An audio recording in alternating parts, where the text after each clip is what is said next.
So look, that's the real deal. Your money and your mom are locked up. Because your money lives in your creative sexual center.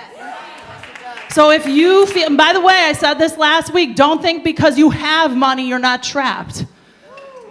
See, freedom has nothing to do with how much money you have.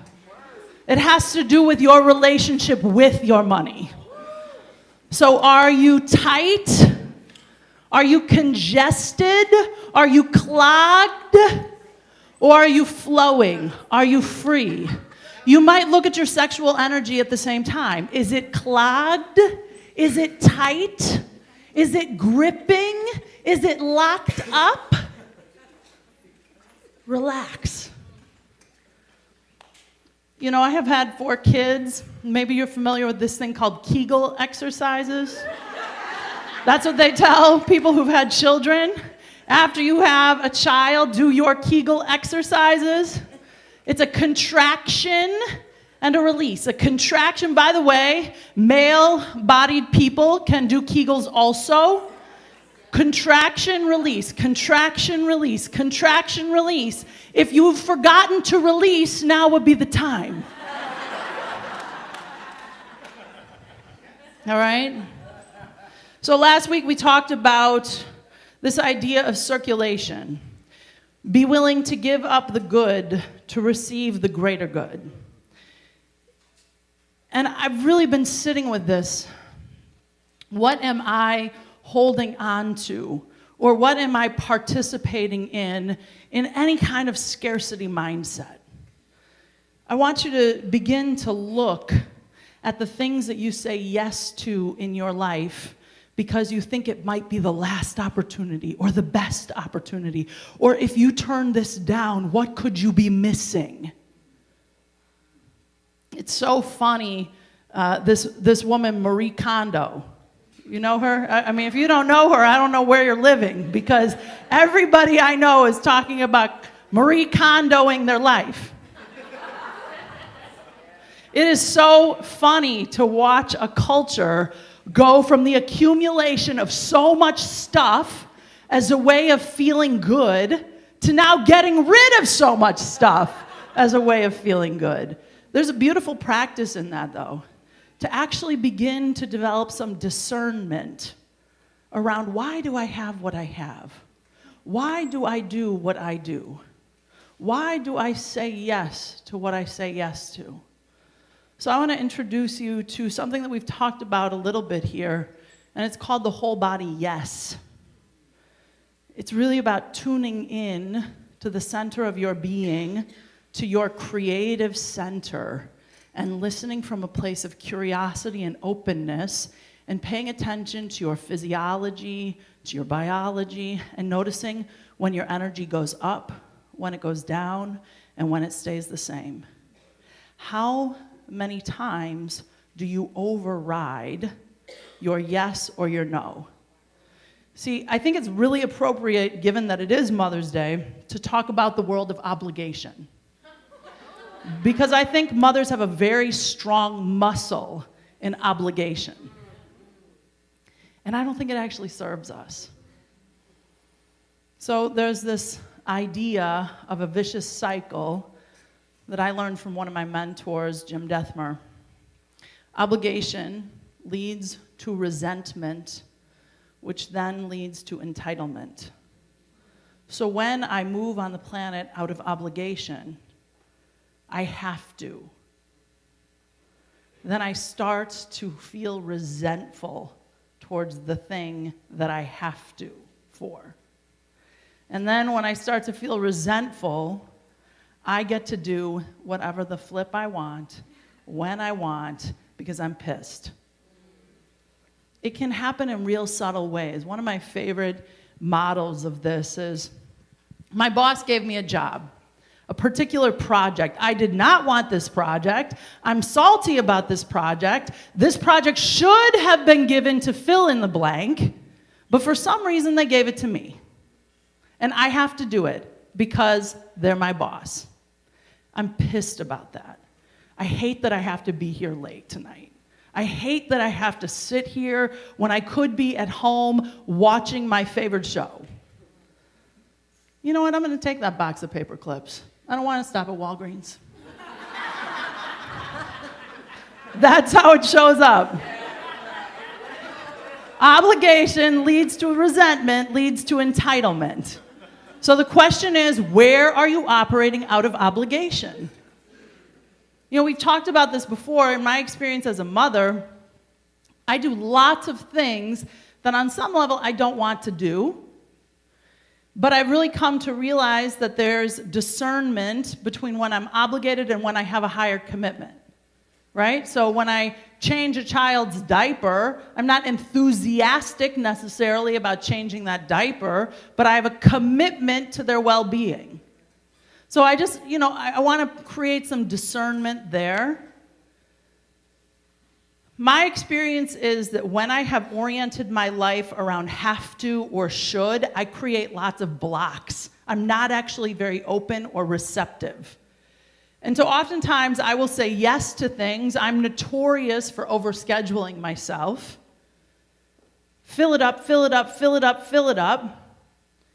What's the fear that's going on there? I don't know what it is for you, but when I'm really honest with myself, the fundamental fear is there's not enough. So I have to take more and more and more and more and more because I'm afraid. We're talking like at micro levels of existence. So when I do things out of obligation, I become resentful and then I become entitled. Oftentimes we'll say here when we ask you to be generous with your money, if you're giving out of a place of obligation, we'd actually rather you not give at all. Because it's like dirty money. Does that make sense? I want a clean exchange of energy in my relationships. I want a clean exchange of energy in my relationships. So there is this word that I've been playing with, congestion. And I wonder if you could just close your eyes for a moment and do a little inventory of your life. Perhaps place your attention on your relationships and notice where congestion lives. Where is there a clogging in your relationships? Take a deep breath, place your awareness on your work, your career. Where does congestion live? Where are you operating out of obligation?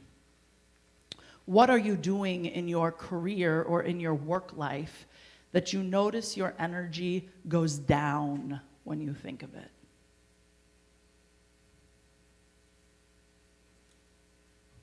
Bring your awareness to your physical body, the condition of your physical body. And just see if there's any clogged energy there. If there's any part of your physicality that feels congested.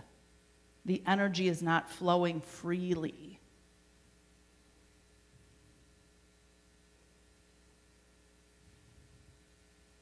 Take a look at your world of recreation, your place of play. Is it open? Is it free? Is it fluid? Is it tight? Is it gripped? Just notice. And finally, take a look at your spiritual life. This is the place and space that you begin to know yourself as more than this body. Look at your spiritual life as the mystical realm of reality. How accessible or available is that for you? Is it congested? Take a deep breath and open your eyes. So the idea is just to get information, to free yourself of any tendency to judge it, but just to notice, where am I feeling constriction? Where am I feeling gripping? This idea of congestion, its counterpart or its polarity would be creation. When you play with the word creation, my guess is when you actually play with it in your mouth and you hear it come out of you, your energy goes up. The vibration of creation is expansive. So where am I putting congestion over creation? I want to walk on the planet in a field of creation. July 31st, ooh, what do we get to create? Overdrawn bank account? Oh, what do we get to create? Stood up by a date? I wonder who else is waiting. It's a different disposition. And it's always available for you. It's always accessible. There's this really powerful book, which I've referenced before. It's titled Living in the Flow by Eric Butterworth. And he says, if you're worried about the money you have or don't have, you are out of the flow. And I like playing with that. If you are worried, you are out of the flow. You could fill it in with anything. If you are worried about fill in the blank, you are out of the flow. It's not a problem. It happens. But this practice, this philosophy, this community is in service of awareness. The ability to witness where I am. Am I in a place of openness and curiosity, or am I in a place of closed and defensiveness? So if I am worrying, I am probably in a state that is closed and defensive. Creation is not available when I am closed and defensive. Oftentimes, it can be a sort of automatic fear-based response when we're in struggle. So you sort of clench down. That's your biology. What we're asking humanity at this time and space is to actually bust through your biology into a new realm of consciousness. So if you notice the one in you that's gripping, constricted, contracted, congested, what can I do? Take a deep breath. I oftentimes say, like, my greatest spiritual practice is breathing. And my experience is that most of us don't do it enough. So just breathe. Do you know that there's more than enough money? What's cool is, like, I couldn't have even done this conversation probably a year ago, because I was like, are you sure? Are you sure? I mean, I got it cognitively and intellectually, but something has shifted in me, and I'm like, oh. See, we actually tweaked the lyrics of that tune a little bit, because that tune actually says, money is the root of all evil. But that's such a big misnomer, right? The actual scriptural reference is the love of money is the root of all evil. And just to go more deeply in that, it's not, again, money is no thing in and of itself. It's just energy in motion. We've assigned it some value, and it's a tool that we use to exchange things. Imagine that you could fall madly in love with the exchange of energy, such that moving your energy was a joyous creation, such that moving your money was a joyous creation. If there's anywhere in your life that moving your money gets you all balled up, you must bring it to your practice. I spent years praying for a shift in consciousness within my own being around the IRS. Seriously. I still owe them a lot of money. It comes out every single month. And what I say now is like, well, we made a lot of money, so why are we mad? We made a lot of money. Okay, great. We owe them more. We had to get our ducks in a row. Now we anticipate those situations. I spent a lot of years navigating my disease around Bank of America. All my judgments. Bank of America is no thing in and of itself. The IRS is no thing in and of itself. It is whatever you map onto it. So wherever we are balled up in our money. Like I do love having the money conversation in classes here because you see all the people have around church. It's very serious. They're gonna get you. Wow, that's a lot of energy. You know, no one can get you. No one can get you. If you want to give here from a place of openness and curiosity and generosity because you know that being someone on the planet that supports a body of work that's devoted to the expansion of love on the planet, let yourself be lifted by that. Don't have that be heavy. If it's heavy for you, go give your money somewhere that brings you joy. Giving your money should be an act of grace. An act of generosity, an act of freedom. Every time you circulate your good, you could be blessing it. I don't care if it's $9.78 for your macchiato. Because you know you all spend a lot of money on your coffee. I make mine, but I'm just saying. But when you move your money, bless it. It is the nature of the universe in creativity. It's creation that is activated through you.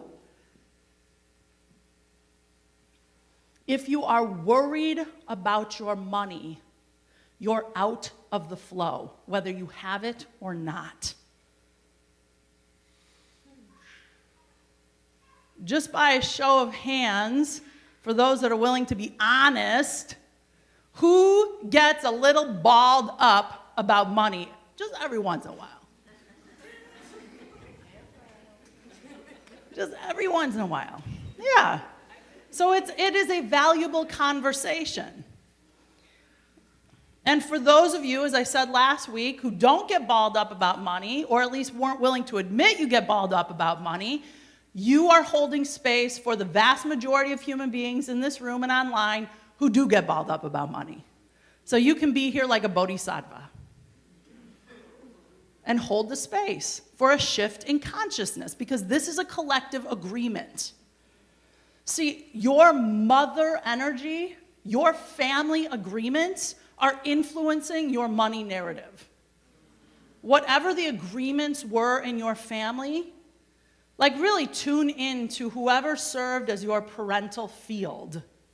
What were their agreements around money? If you don't know, that's a great place to start. I have a very distinct memory of my dad. I used to have lots of long curly hair.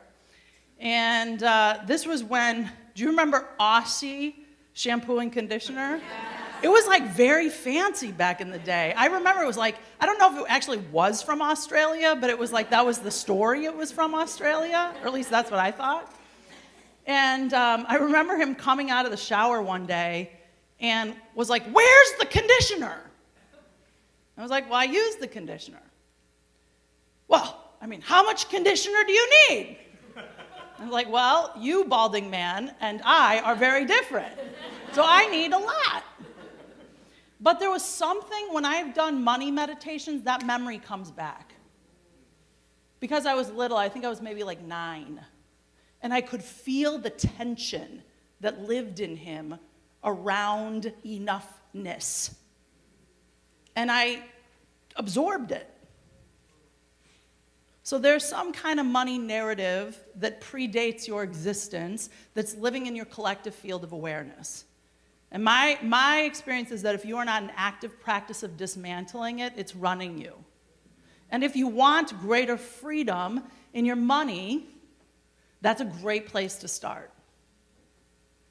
Now, if you have a lot of money, but you're not in, let me just say, whether you have a lot of money or you don't have a lot of money, if you don't have a conscious practice of circulating it, I mean like a reverential practice of circulating it, you're in an unconscious relationship with money, in my opinion. Just one girl's opinion. I talked about this last week. I love taking my first lot of money and circulating it before I pay any of my bills. And I do that with people that inspire me. I do that with places that inspire me.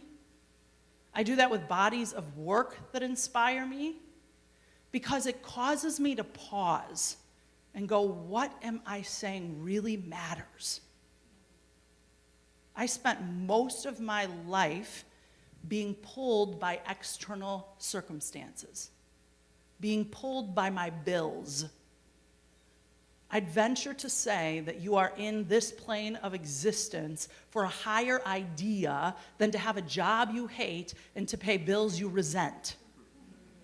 I imagine there's something greater for you in this plane of existence. Would you be willing to consider that money is not the root of all evil, but the love of money is the root of all evil? The lusting for more. Have all the money you want.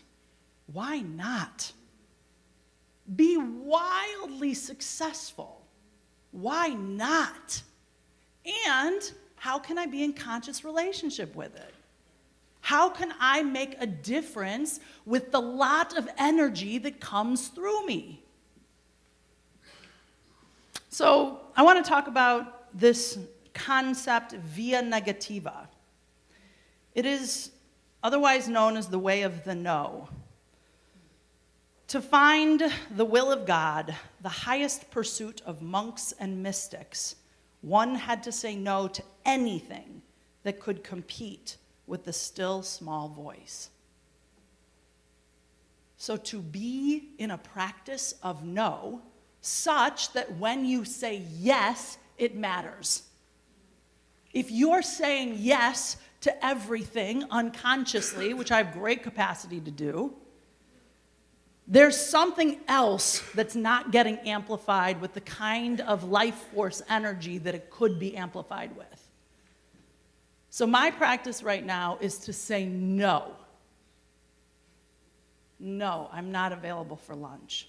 No, I'm not available for coffee. No, I'm not available for the podcast. Now, if you have a really good opportunity, don't hesitate to ask, because I still want to be able to discern if I say yes or no.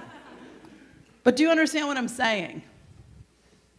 To hear the still small voice of the infinite presence of all that is nearer than your breath or vaster than your being, requires your willingness to cross out some things in your life. You have enough to do all that you desire. You have all that you need to move forward on the things that matter most to you. And it may mean you have to say no to some things. It may mean that for now, you have to say no to going out 4, 5, 6 nights of the week. It may mean that you have to say no to that second, third, fourth drink. It may mean you have to say no to drinking altogether. It may mean you have to say no to the relationships that don't light you up, so that you can say yes to something greater. So my practice this month is the way of the no. And maybe if you want to join me, you can join me. You know, what would you be willing to say no to so you have greater capacity to say yes to something? As I said last week, I'll say again, I am standing on the planet in this plane of existence for the generosity of the human spirit. For human beings to feel so excited about giving their financial resources to something that inspires them. Likely you don't need one more outfit. If it occurs as an either or. If Bodhi is not your place, go find your place. Because affirmative spaces are needed on the planet. And they don't happen without people's willingness to support them generously. Yeah.